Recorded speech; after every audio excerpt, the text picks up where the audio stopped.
चलो भाई आगे बात करते हैं एक्सक्रीटरी सिस्टम, उत्सर्जन तंत्र के बारे में। ठीक है, सबसे पहले डाइजेशन सिस्टम करके आए हैं, सर्कुलेटरी सिस्टम करके आए हैं, उसके बाद हमने रेस्पिरेटरी सिस्टम किया। अब क्या खाना वाना बना के पचा के जो ऊर्जा निकालनी थी निकाल ली, अब वेस्टेज बाहर निकालने की बात करते हैं। तो हमारे पास सबसे पहले ये है कि उत्सर्जन जो हमारे पास है, उत्सर्जन तंत्र का मतलब है निकालना। अगर पहला ही क्वेश्चन पुट करें हम लोग तो हमारे पास कि उत्सर्जन क्यों जरूरी है, उत्सर्जन क्यों आवश्यक है, यही क्वेश्चन बनता है सबसे पहला कि उत्सर्जन क्यों आवश्यक है, यानी हमारे पास एक्सक्रीशन क्यों हमारे पास इंपॉर्टेंट है, ये करना निकालना क्यों जरूरी है। तो देखो सबसे पहले उत्सर्जन हमारे पास करते किस चीज का है, उत्सर्जन हम करते किस चीज का, वो चीज देखें तो वेस्टेज मटेरियल का, किसका, अपशिष्ट पदार्थ का। एक्चुअल में होता क्या है, हमारी बॉडी के अंदर जो हमने रेस्पिरेटरी सिस्टम में भी पढ़ा कि सेल है, ये सेल क्या करती है अपने आप में, क्या है इनमें कौन सी क्रिया होती है, मेटाबॉलिक रिएक्शन चलती रहती है। इनके अंदर क्या है, मेटाबॉलिक रिएक्शन चलती रहती है इन सेल्स के अंदर। और ये सेल्स क्या है, इनमें हमेशा 24/7, देखो ह्यूमन में क्या है 24/7, 24 गुना में 7, यानी 24 के 24 घंटे और सातों के सातों, एक सप्ताह के सातों के सातों दिन क्या होता है, जो ह्यूमन सेल है, जो ह्यूमन सेल है इनके अंदर क्या होती है, मेटाबॉलिक रिएक्शन चलती रहती है। मेटाबॉलिक रिएक्शन जो हमने क्या रेस्पिरेटरी सिस्टम में पढ़ी थी, मेटाबॉलिक रिएक्शंस चलती रहती है, रेस्पिरेटरी सिस्टम में पढ़ी थी, उपापचय क्रियाएं, यानी उसके अंदर क्या कैटाबॉलिक और एनाबॉलिक दोनों प्रकार की रिएक्शन जहां एक साथ होती है उसे क्या बोलते हैं, मेटाबॉलिक रिएक्शन। यानी अब देखो ये जो यहां से बह रहा है ये रक्त है, ये क्या है, ब्लड है, ये क्या है, ब्लड है। और ये ब्लड जहां से बह रहा है यानी ब्लड वेसल से बह रहा है, तो इनके पास पास में क्या है, ये सेल्स लगी है, कोशिकाएं हैं ये। इन कोशिकाओं में क्या है भाई C6H12O6 इस प्रकार से ग्लूकोज इनके अंदर है। तो इनके अंदर क्या है, मेटाबॉलिक रिएक्शन चलती रहती है। मेटाबॉलिक रिएक्शन मतलब ये रेस्पिरेशन सेल्स जो क्या है रेस्पिरेट करती रहती है, इनके अंदर रेस्पिरेशन भी होता रहता है और ग्लूकोज इनके अंदर जमा भी होता रहता है। तो मेटाबॉलिक का मतलब क्या है, कैटाबॉलिक प्लस में एनाबॉलिक। कैटाबॉलिक क्या है, उसके अंदर तोड़ फोड़ चलती रहना, ठीक है। तो तोड़ फोड़ इसके अंदर क्या है, ग्लूकोज टूटता रहेगा, किसमें, कार्बन डाइऑक्साइड में, H2O में, ऊर्जा के अंदर, ठीक है। और हमारे पास इसी प्रकार जो फैटी एसिड है यानी जो फैट है वो भी टूटता, क्या फैट क्या है, फैटी एसिड वगैरह में टूटता रहेगा। और इसी प्रकार से अगर हम देखें तो हमारे पास क्या है, अमीनो एसिड वगैरह ये सब चीजें प्रेजेंट है, अमीनो एसिड है, ये सब चीजें क्या यहां पर प्रेजेंट है सेल के अंदर। और क्या होती है, सेल क्या करती है, रेस्पिरेशन करती रहती है, यानी क्या है, श्वसन करती रहती है।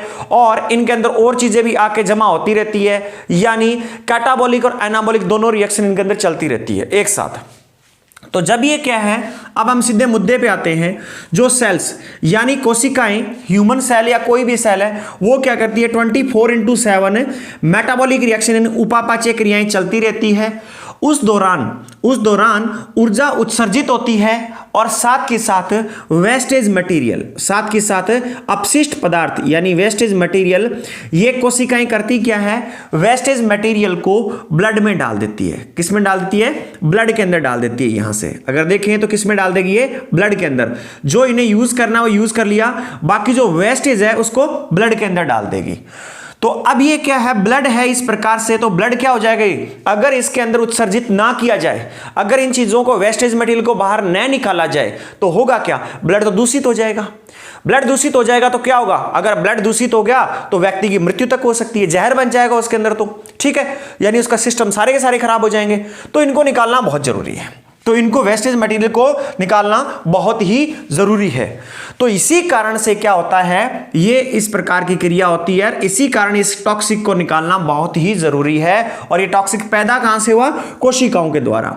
अगर ये बात समझ नहीं है नहीं सेल वाली कैसे, अपने समझ लो कि नदी जा रही है, तो नदी के आसपास वाले घर देखे होंगे आपने, उन्हें जो बढ़िया बढ़िया चीज उनके काम की चीज होती है वो घर में रखते हैं, और जो भी गंदगी कूड़ा कचरा होता है किधर फेंक देते हैं, नदी में। तो जितने भी क्या है, नदी के ऊपर फैक्ट्रीज हो, चाहे कोई घर हो, चाहे कोई भी किसी प्रकार की कोई पूरा गांव पूरा शहर लगा पड़ा है, तो पूरी की पूरी गंदगी उस नदी में डाल रहा है। तो नदी क्या हो रही है, दूषित हो रही है। तो इसी प्रकार से क्या है, इन सेल को जिन जिन चीजों की आवश्यकता होती है वो तो ब्लड से ले लेती है, जैसे ग्लूकोज ले लेती है ये, ठीक है, फैटी एसिड ले लेती है, ग्लिसरॉल ले लेती है, अमीनो एसिड ले लेती है, जो क्या है फैट, हमारे पास प्रोटीन और कार्बोहाइड्रेट, स्टार्च, ये पच करके फाइनल में जो बने ये तो अपने पास ले लेती है।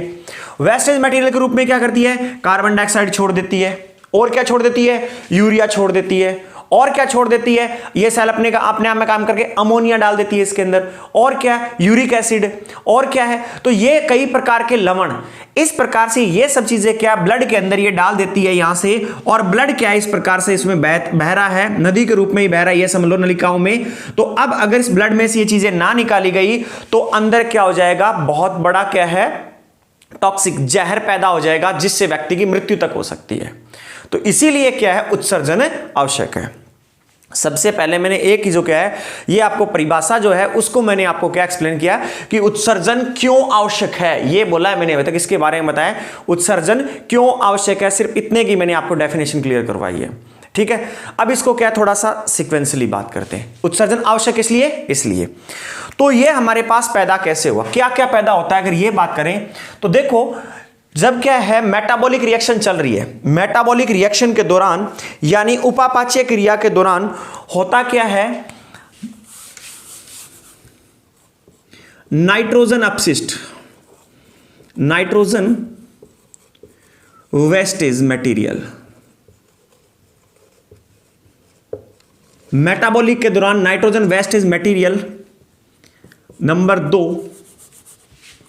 CO2 एंड मिनरल्स, ये क्या होते हैं, प्रोड्यूस होते हैं, ये होते हैं प्रोड्यूस।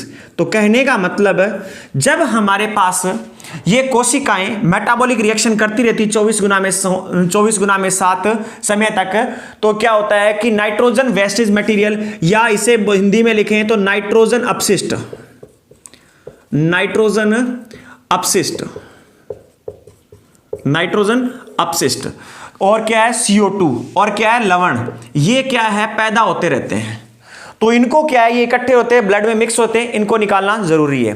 अब नाइट्रोजन अपशिष्ट यानी हमारे पास नाइट्रोजन वेस्टेज जो मटेरियल, नाइट्रोजन अपशिष्ट पदार्थ, वो क्या है, तो देखो इन्हें नाइट्रोजन अपशिष्ट बोला जाता है यूरिया,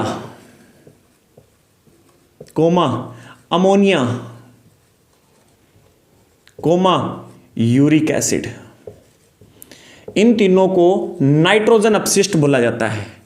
अगर कभी लिखा जाए नाइट्रोजन अपशिष्ट क्या है, तो जिसके अंदर क्या है, नाइट्रोजन प्रेजेंट हो, ऐसा वेस्टेज मटेरियल, ऐसा अपशिष्ट पदार्थ जिसके अंदर नाइट्रोजन उपस्थित होती है, वो क्या हमारे पास क्या कहलाता है, नाइट्रोजन अपशिष्ट कहलाता है, नाइट्रोजन वेस्टेज मटेरियल कहलाता है। यूरिया, यूरिया का फॉर्मूला देखेंगे तो उसके अंदर हमारे पास क्या है, नाइट्रोजन प्रेजेंट है।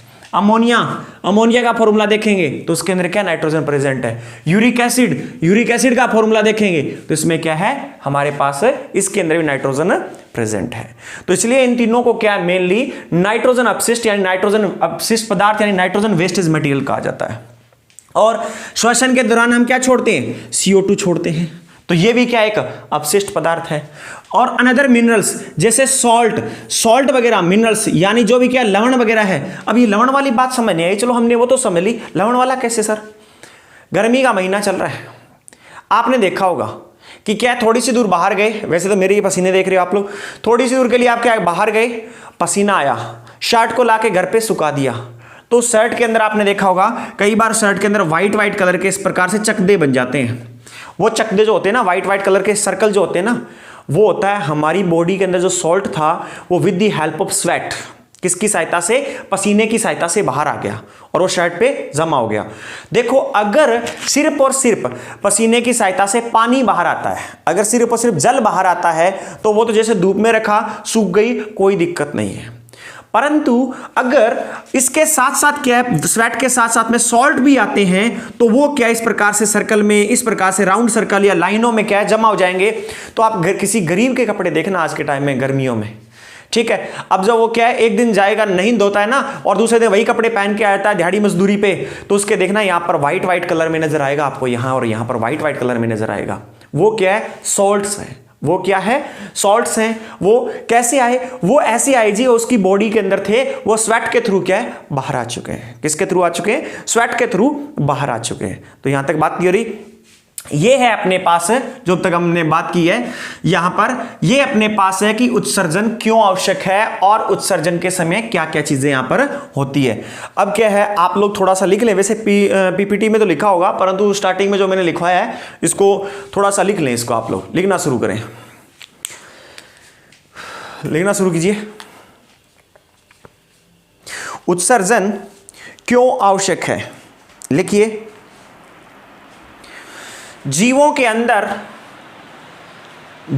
अंदर उपापचय क्रियाएं, जीवों के अंदर उपापचय क्रियाएं 24/7 जारी रहती है, 24/7 जारी रहती है।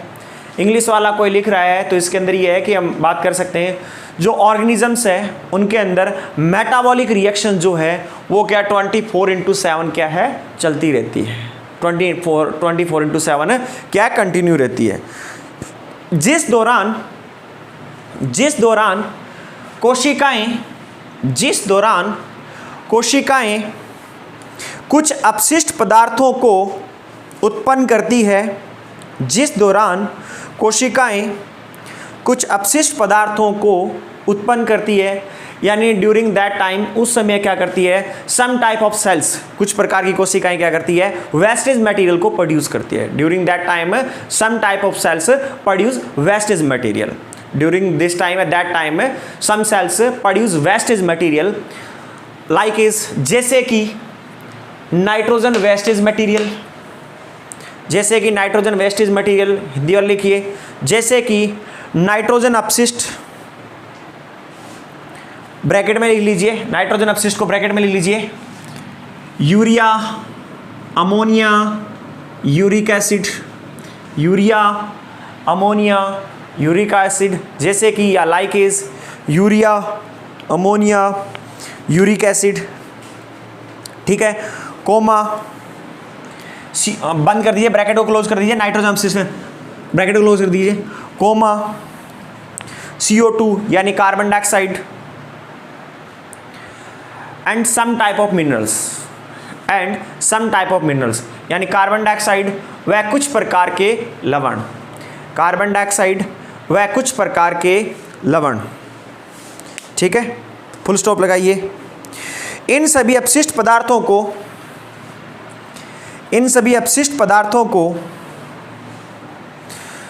शरीर से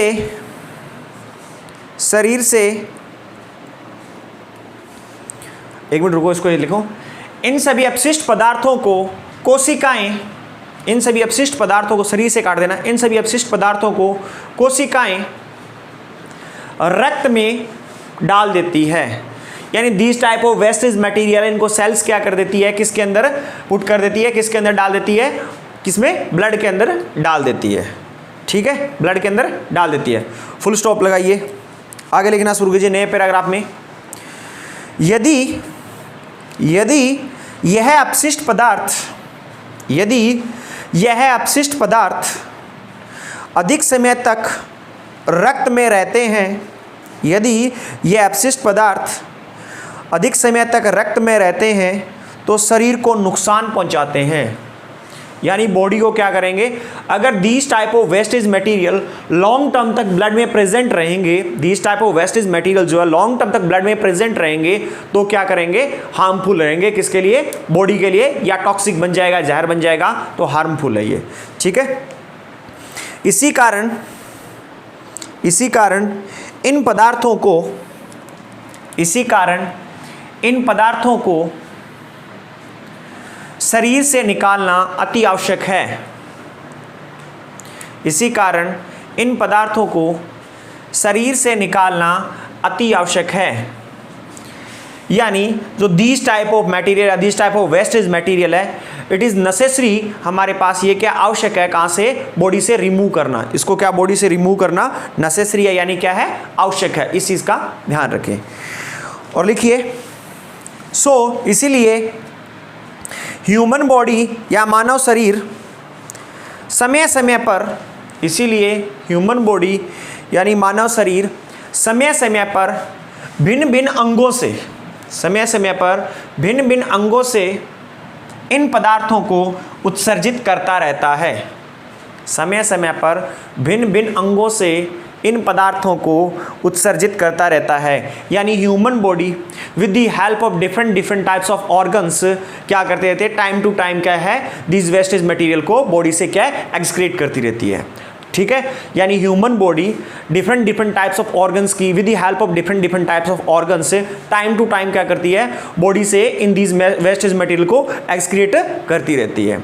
जैसे कि एग्जांपल ले लीजिए, लाइक इज, जैसे एग्जांपल ले लीजिए किडनी, किसके द्वारा, किडनी के द्वारा भी रिलीज होता है। और क्या है, लिवर, लिवर के द्वारा भी रिलीज होता है, हृदय के द्वारा, यकृत के द्वारा। ठीक है, लंग्स, फेफड़ों के द्वारा भी रिलीज होता है, स्किन, स्किन के द्वारा भी रिलीज होता है, एटसेट्रा आदि। देखो किडनी, किडनी से क्या है, हम यूरिन के रूप में क्या करते हैं, रिलीज करते हैं। या एक एग्जांपल इंटेस्टाइन भी ले लेना, लार्ज इंटेस्टाइन या इंटेस्टाइन, लार्ज इंटेस्टाइन, बड़ी आंत भी लिख लेना। किडनी, किडनी से किसके रूप में, यूरिन के रूप में कर रहे हैं वेस्टेज मटेरियल को रिमूव। लीवर, लीवर क्या करता है, अमोनिया को यूरिया में कन्वर्ट करने का काम करता है, जो तो बहुत बड़ी काम है वो तो, अगर वो ना करेगा दिक्कत हो जाएगी। लंग्स, फेफड़े क्या करते हैं, CO2 को एक्सक्रीट करते हैं, CO2 भी तो वेस्टेज मटेरियल ही है। स्किन, किसकी हेल्प से क्या होता है, ये क्या सॉल्ट्स वगैरह को निकालती रहती है स्वेट की वजह से। अब किसी के मन में आएगा सर ये स्वेट में स्मेल क्यों आती है, ये अमीनो एसिड से जाता है। जो क्या है, व्यक्ति ज़्यादा प्रोटीन वगैरह यूज़ करते हैं जिम जुम जाने वाले, तो आपको उनका स्वेट यानी उनका पसीना बहुत ही गंदा बदबूदार मिलेगा। ठीक है, ज़्यादातर मैंने बोला ज़्यादातर। ठीक है, तो ये अमीनो एसिड का होता है ज़्यादातर। स्किन से क्या है, स्वेट रिलीज करते हैं, जिससे क्या मिनरल्स वगैरह बाहर निकलते हैं। और लार्ज इंटेस्टाइन से क्या है, लार्ज इंटेस्टाइन से वेस्टेज मटेरियल निकाला जाता है। याद करो, एनएस रेक्टम में आकर के यानी मलाशय में आकर के वेस्टेज मटेरियल इकट्ठा हो जाता है, और उसके बाद क्या करता है व्यक्ति, उसे समय समय पे त्यागता रहता है। यानी जो लेटरिंग वगैरह के रूप में जो त्यागते हैं वो भी क्या है, वेस्टेज मटेरियल। तो मेनली ये क्या है, ऑर्गन है, हेल्पफुल है, ये सहायक हैं ये वाले ऑर्गन्स। किसमें, जो different different type of organs बोले थे ना, ये वाले मेनली ऑर्गन्स हमारे पास है, हेल्पफुल है, किसमें, वेस्टेज को रिमूव करने में या एक्सक्रीट करने में हेल्पफुल होते हैं। ठीक है, यहां तक लिख लिया होगा सबने। अब हम बात करते हैं, कुछ वन बाय वन है। अब अपनी कॉपी पेन छोड़ दीजिए, यहां तो क्या बनाओगे, इसमें तो कुछ, ये तो मैंने सारी चीजें लिखवा दी है, बनाने की जरूरत ही नहीं है इसको। तो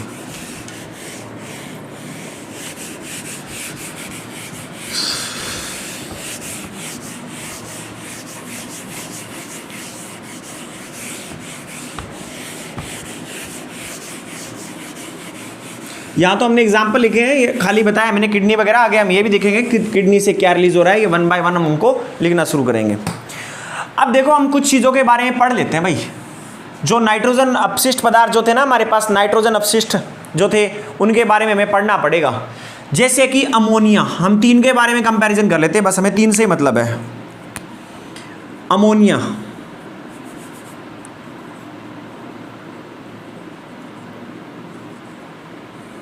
अमोनिया, ठीक है, यूरिया, ठीक है, और यूरिक एसिड। अमोनिया, यूरिया और यूरिक एसिड, 3 नाइट्रोजन हमारे पास अपशिष्ट है या नाइट्रोजन वेस्टेज है। अब देखो क्या है, जो अमोनिया है ना, अमोनिया ये क्या है, जल में घुलनशील होती है, वाटर में क्या सोल्यूबल होती है, जल में घुलनशील होती है।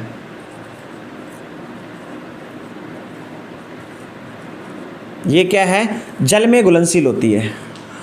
और अमोनिया को अगर बॉडी से बाहर निकालना है तो इसीलिए इसीलिए क्या हमारे पास है, इसी कारण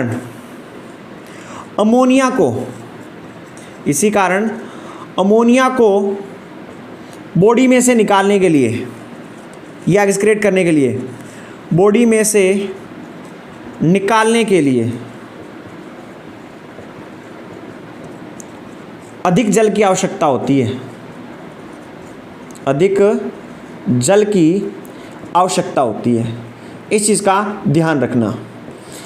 यानी अमोनिया को अगर आपको शरीर से निकालना है तो आपको बहुत ज़्यादा पानी की ज़रूरत है। अमोनिया को निकालने के लिए आपको बहुत ज़्यादा पानी की ज़रूरत है। इस चीज़ का ध्यान रखिए। ये क्या है? जल में घुलनशील पदार्थ है, जल में घुलनशील पदार्थ है और इसको निकालने के लिए हमें बहुत ज़्यादा जल की आवश्यकता होती है।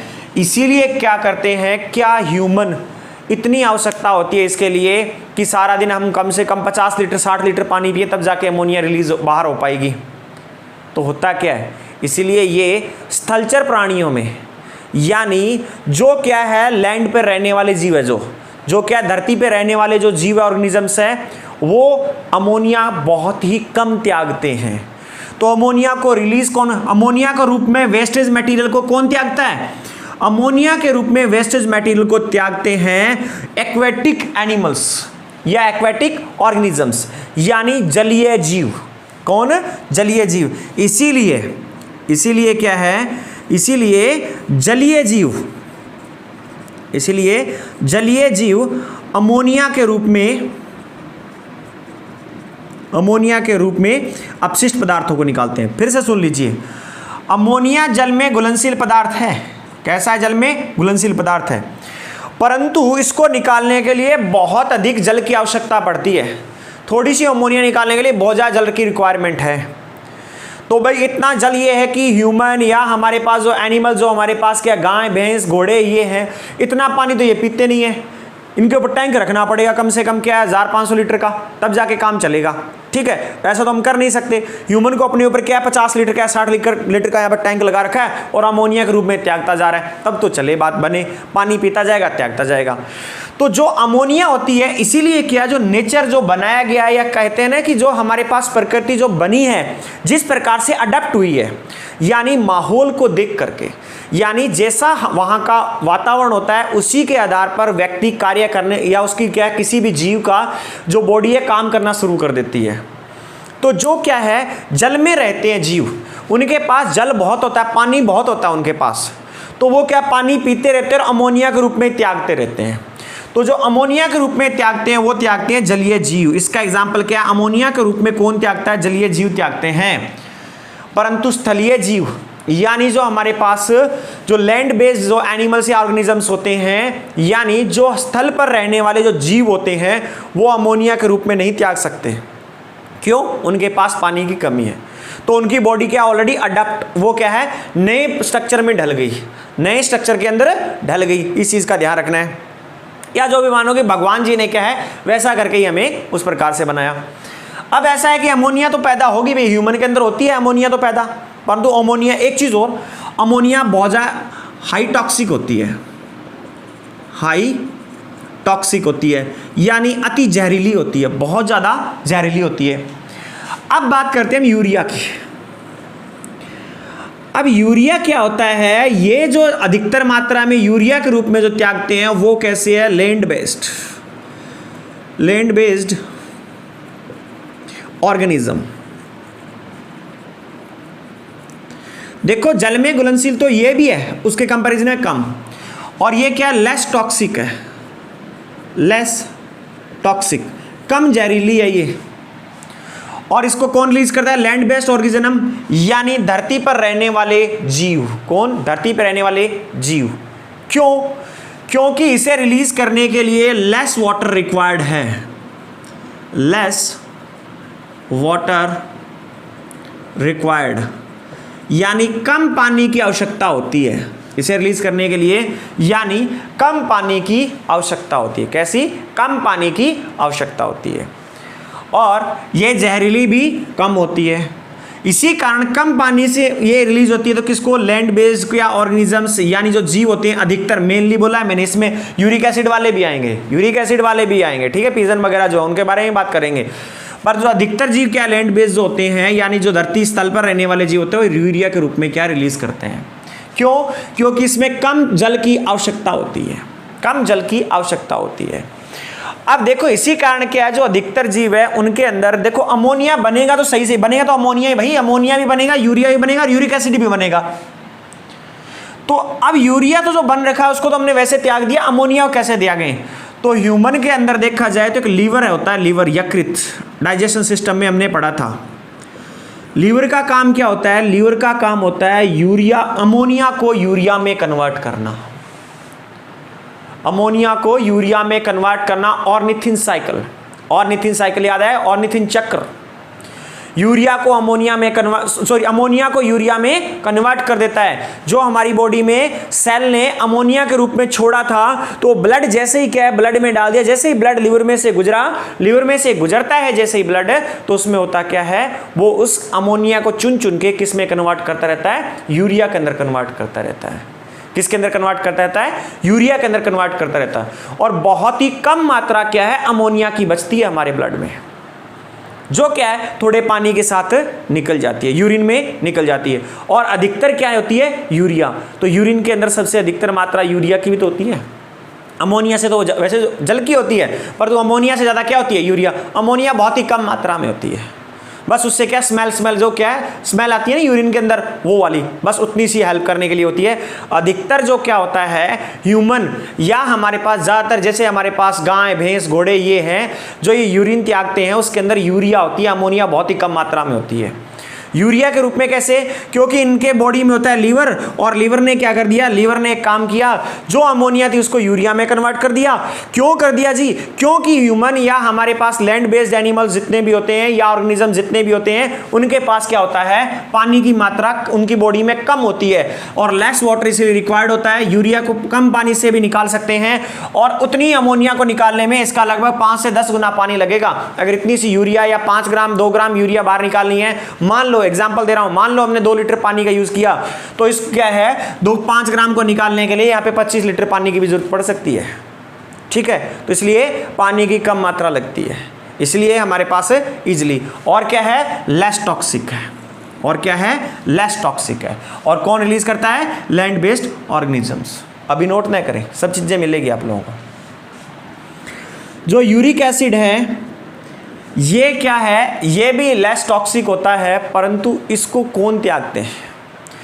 इसको वो जीव त्यागते हैं जो क्या करते हैं, लैट्रिन के रूप में ही क्या है, सूसू कर देते हैं, कहने का मतलब ये है।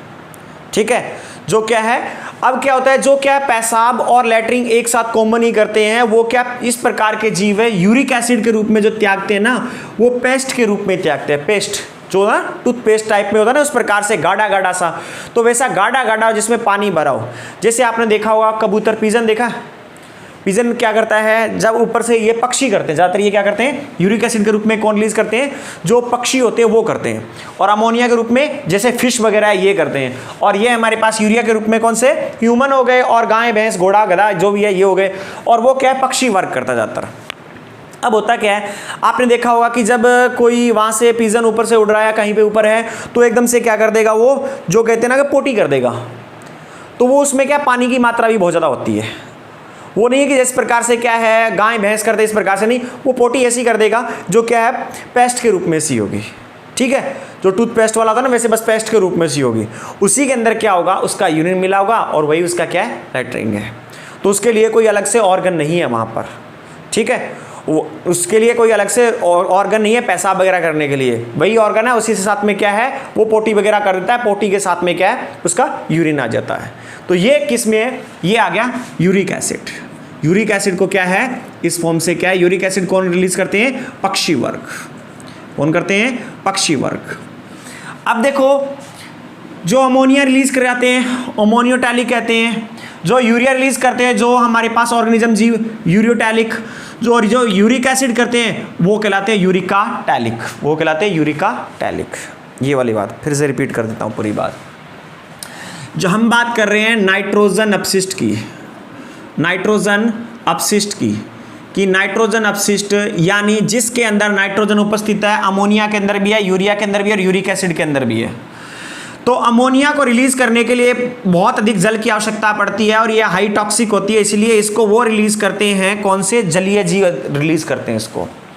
परंतु यूरिक एसिड लेस टॉक्सिक होता है, लैंड बेस्ड ऑर्गेनिज्म करते हैं, क्योंकि उनके अंदर इसमें क्या है, कम पानी की आवश्यकता होती है। और जो अमोनिया इन जीवों में अधिकतर में क्या, लीवर होता है, जो अमोनिया होती है उसको वो यूरिया में कन्वर्ट कर देते हैं, जो आसानी से निकल जाए कम पानी की आवश्यकता से। और क्या कहलाएंगे, यूरियाटैलिक। ये अमोनियोटैलिक जीव, ये क्या है, यूरिक एसिड, ये यूरिका टैली कहलाएंगे। और पक्षी वर्ग के होते हैं, ये क्या है, पेस्ट के रूप में। जो पेस्ट होता है,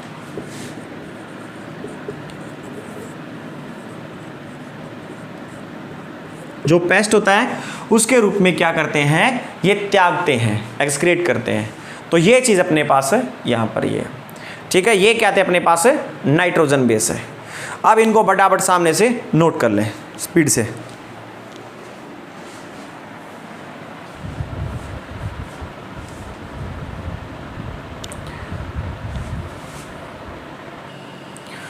चलो आपको दिख नहीं रहा होगा, लिखवा देता हूं, लिख लो इसको। सबसे पहले हेडिंग डालो नाइट्रोजन अपशिष्ट, ऐसे लिखिए, हेडिंग में लिखिए नाइट्रोजन अपशिष्ट को शरीर से किस प्रकार त्यागा जाता है। नाइट्रोजन अपशिष्ट को शरीर से किस प्रकार त्यागा जाता है, यानी हाउ कैन एक्सक्रीट नाइट्रोजन अपशिष्ट फ्रॉम द बॉडी। शरीर से किस प्रकार नाइट्रोजन अपशिष्ट को त्याग सकती है या त्यागा जा सकता है। नाइट्रोजन अपशिष्ट में लिखिए अमोनिया। सबसे पहले हेडिंग डालिए अमोनिया, सबसे पहले हेडिंग डालिए अमोनिया, लिखना शुरू कीजिए। अमोनिया जल में घुलनशील पदार्थ है। Ammonia is a water soluble material. Ammonia is a water soluble material. Ammonia जल में घुलनशील पदार्थ है, ठीक है। इसे रक्त से उत्सर्जित करने के लिए, इसे रक्त से उत्सर्जित करने के लिए बहुत अधिक मात्रा में जल की आवश्यकता होती है। यानी इसे ब्लड से एक्सक्रीट करने के लिए लार्ज क्वांटिटी में वाटर रिक्वायर्ड होता है। यानी लार्ज क्वांटिटी के अंदर क्या है, वाटर रिक्वायर्ड होता है। सो दैट, इसलिए अमोनिया के रूप में जलीय जीव, अमोनिया के रूप में जलीय जीव उत्सर्जित करते हैं, अपशिष्ट पदार्थ को उत्सर्जित करते हैं। यानी in the form of ammonia only क्या होते हैं, जो एक्वाटिक एनिमल्स या एक्वाटिक ऑर्गेनिजम्स होते हैं वो क्या करते हैं, रिलीज करते हैं। Because they have lot of water, क्योंकि उनके पास बहुत अधिक मात्रा में जल होता है, उनके पास जल की पूर्ति पूरी होती है, ठीक है। और लिखिए इन प्राणियों को, दे टाइप ऑफ जो हमारे पास ऑर्गेनिजम्स हैं इनको क्या कहते हैं, अमोनियोटैलिक, अमोनोटैलिक बोलते हैं, अमोनोटैलिक कहा जाता है। अब लिखिए urea.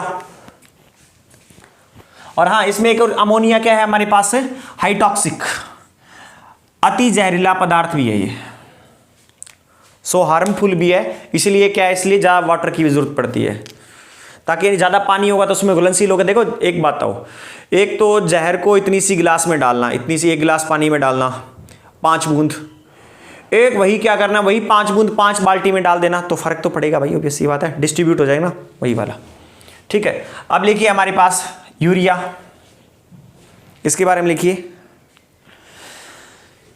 It is a less toxic, यह कम हानिकारक है। It is a less toxic, यह कम हानिकारक है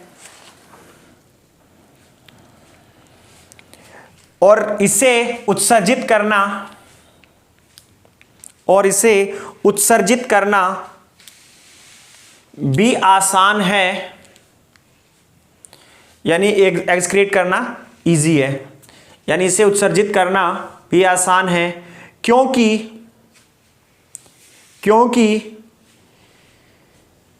इसे कम जल की आवश्यकता होती है, यानी लेस वाटर रिक्वायर्ड होता है, क्योंकि इसमें लेस वाटर रिक्वायर्ड होता है। अधिकतर स्थलीय जीव यूरिया के रूप में उत्सर्जित करते हैं। कहने का मतलब है मोस्टली जो लैंड बेस्ड हमारे पास ऑर्गेनिजम्स है वो क्या है, यूरिया की फॉर्म में क्या करते हैं, एक्सक्रीट करते हैं। अधिकतर जलीय जीव यूरिया के रूप में उत्सर्जित करते हैं। और इन जीवों के शरीर में और इन जीवों के शरीर में यकृत यानी लीवर होता है। इन जीवों के शरीर में यकृत यानी लीवर होता है, जिससे अमोनिया को यूरिया में बदला जाता है, या जिसके द्वारा अमोनिया को यूरिया में बदला जाता है। यानी दीज टाइप ऑर्गेनिजम्स में क्या होता है, लीवर प्रेजेंट होता है। सो दैट क्या करते हैं, वो क्या करते हैं, अमोनिया को यूरिया में कन्वर्ट कर देते हैं। ठीक है, कन्वर्ट कर देते हैं। तो ये भी हमारे इसलिए क्या है, इनके लिए सहायक होता है। और इन्हें बोला जाता है यूरियोटैलिक। इन जीवों को बोला जाता है यूरियोटैलिक। ये लिख रहा हूं,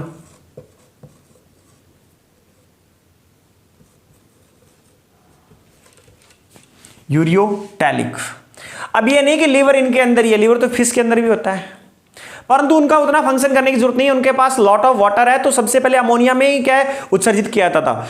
फिर जैसे क्या है, अब पानी की कमी होने लग गई, तो क्या है, जैसे जैसे अडप्ट हो जाते हैं ना, हम अपने आप को अडेप्टेशन जैसे डालते हैं। पहले हम एसी में रहते थे बहुत ज्यादा, अब ये है कि भाई नहीं है, लाइट नहीं है आजकल, तो हम क्या गाँव में आ गए, तो इसमें क्या हो गया, अब धीरे, अब लाइट यहाँ पे कम रहती है, तो हम क्या करना है, अब धीरे धीरे क्या है, उस गर्मी को 2-4 दिन तो हालत खस्ता हुई, 5-7 दिन, उसके बाद हैबिचुअल हो चुके हैं। तो इस प्रकार क्या है, जो लैंड बेस्ड जो ऑर्गेनिजम्स थे, उन्होंने भी अपने आप को अडॉप्ट कर लिया। ये सिर्फ बताने की बात है। लीवर तो ब्लू व्हेल में भी होता है, ब्लू व्हेल मैमल्स है, स्तनपायी है, यानी फिर भी उसमें भी होता है, पर वो तो जल में रहती है। ठीक है, तो ये वाली चीजें नहीं, परंतु बताने का, डिफरेंशिएट करने का तरीका है कि मेन कोज ये है। ठीक है, और लास्ट लिख, और हमारे पास लिख दिया। ठीक है, आगे लिखिए यूरिक एसिड। यूरिक एसिड देखिए, यह जल में कम घुलनशील है। It is less soluble in water. यह जल में कम घुलनशील है। वह इसे उत्सर्जित करने के लिए बहुत कम जल की आवश्यकता होती है, यानी इसे एक्सक्रीट करने के लिए वेरी लेस वाटर रिक्वायर्ड होता है, बहुत ही कम मात्रा में वाटर रिक्वायर्ड होता है। कुछ वर्ग ऐसे हैं जो यूरिक एसिड के रूप में एक्सक्रीट करते हैं, यानी सम ग्रुप्स ऐसे हैं जो क्या यूरिक एसिड के रूप में क्या एक्सक्रीट करते हैं, उत्सर्जित करते हैं। लाइक जैसे कि एविस ग्रुप यानी पक्षी वर्ग, रेप्टाइल ग्रुप यानी श्रीश्रव वर्ग। तो सांप सूप होते हैं ना, ये क्या है, पोटी और पेशाब एक साथ ही करते हैं, कॉमन पेस्ट के रूप में। कैसा, कॉमन पेस्ट के रूप में कर देते हैं। ठीक है, जैसे पक्षी वर्ग, रेप्टाइल पेस्ट के रूप में करते हैं, ये पेस्ट के रूप में त्यागते हैं। यानी जो एविस ग्रुप और रेप्टाइल ग्रुप जो क्या है, ये जो है एक्सक्रीट करते हैं in the form of paste. कैसी, पेस्ट के रूप में। यानी क्या है, इनके लिए जो क्या है, लैट्रिन और पेशाब एक साथ ही क्या है, कॉमन के रूप में। तो आपने देखा होगा जैसे पिजन वगैरह क्या होते हैं, जो क्या कबूतर वगैरह अपनी बींट कर देते हैं, जो पोटी वोटी कर देते हैं, तो उसमें क्या पानी और पोटी एक साथ ही मिक्स होता है, यानी सूसू और पोटी दोनों एक साथ ही मिक्स है, पेशाब वगैरह। ठीक है, और इन्हें बोलते हैं, और इन्हें